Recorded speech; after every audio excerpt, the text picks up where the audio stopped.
Eu acredito que o sofrimento de Cristo e a demonstração do tipo de aflição fisiológica sob a qual seu corpo humano estava são manifestos no jardim do Getsêmani, onde é descrito que ele estava suando sangue.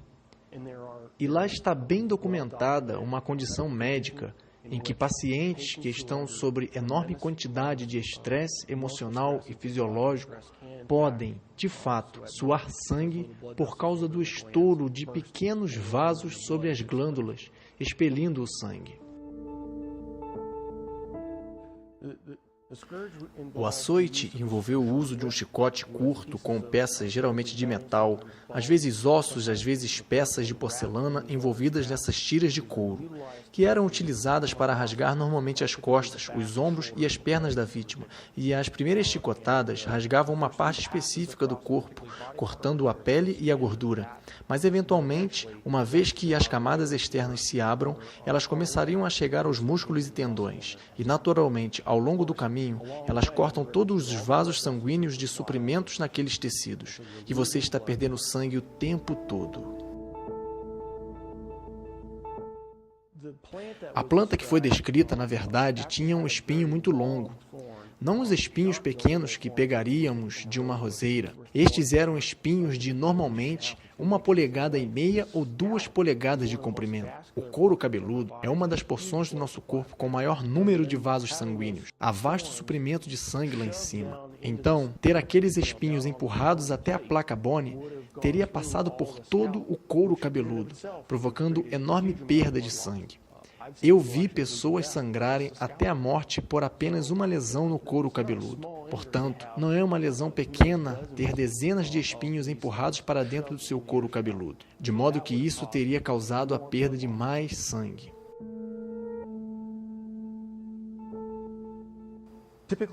Normalmente, quando a vítima tinha que carregar a cruz, era descrito na literatura, melhor dizendo, na literatura romana, que ele levasse a barra horizontal, e a barra horizontal sozinha era estimada em 50 quilos. E, obviamente, se o seu braço está preso aqui, agarrado em cima da barra transversal, e você cai, você precisa de ajuda para se levantar. Você não pode se levantar sozinho simplesmente, porque não há nenhuma maneira possível sem os braços para se levantar. Então, ele teria precisado de ajuda para se levantar. Se ele caiu, existe uma grande chance de ter batido com o peito, o que então poderia contar com a possibilidade de uma lesão cardíaca. Anatomicamente, podemos considerar o pulso como parte da mão, e assim que os pregos foram colocados entre o rádio e a una, nessa posição que se encaixa na definição de estar na mão, e é uma posição onde o prego não vai rasgar para fora, porque você tem que ter um sólido ponto de fixação. Outro ponto interessante sobre a colocação dos pregos é que o nervo médio passa exatamente através daquela parte especial do pulso, de modo que a destruição ou choque do nervo teria provocado enorme dor. Cada vez que tentasse tomar um fôlego, estaria agonizando. Estaria empurrando os pés, que naturalmente causa muita dor. E então você estaria pendurando os braços em dor, e assim se alterna de uma dor excruciante para outra dor excruciante, cada vez que se toma fôlego.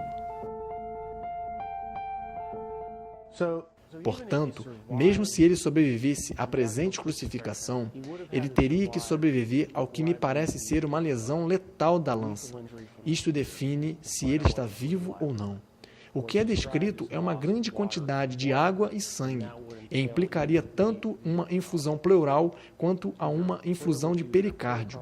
E o sangue teria que vir de uma artéria pulmonar, veia pulmonar, aorta, veia cava ou do próprio coração. Nenhuma dessas lesões, a menos que fossem tratadas imediatamente por um cirurgião do trauma, como eu, com todos os avançados equipamentos que temos, poderiam ser resistidas depois de alguns minutos.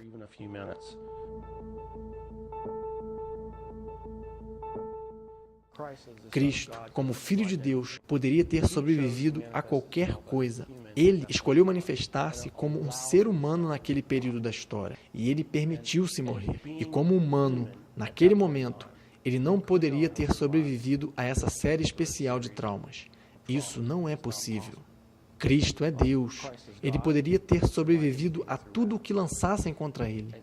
E ele escolheu ser Cristo, o homem naquele período da história, para morrer pelos pecadores.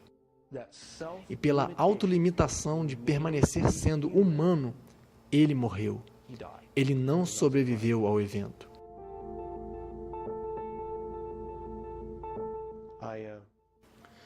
Eu estou profundamente impactado por isso. Como eu percebo que o preço que ele pagou foi algo que eu nunca teria estado disposto a fazer, provavelmente por ninguém. É muito difícil para mim mesmo cantar músicas sobre a cruz, mesmo em adoração, pois eu realmente entendo que ele pagou, o preço que ele pagou.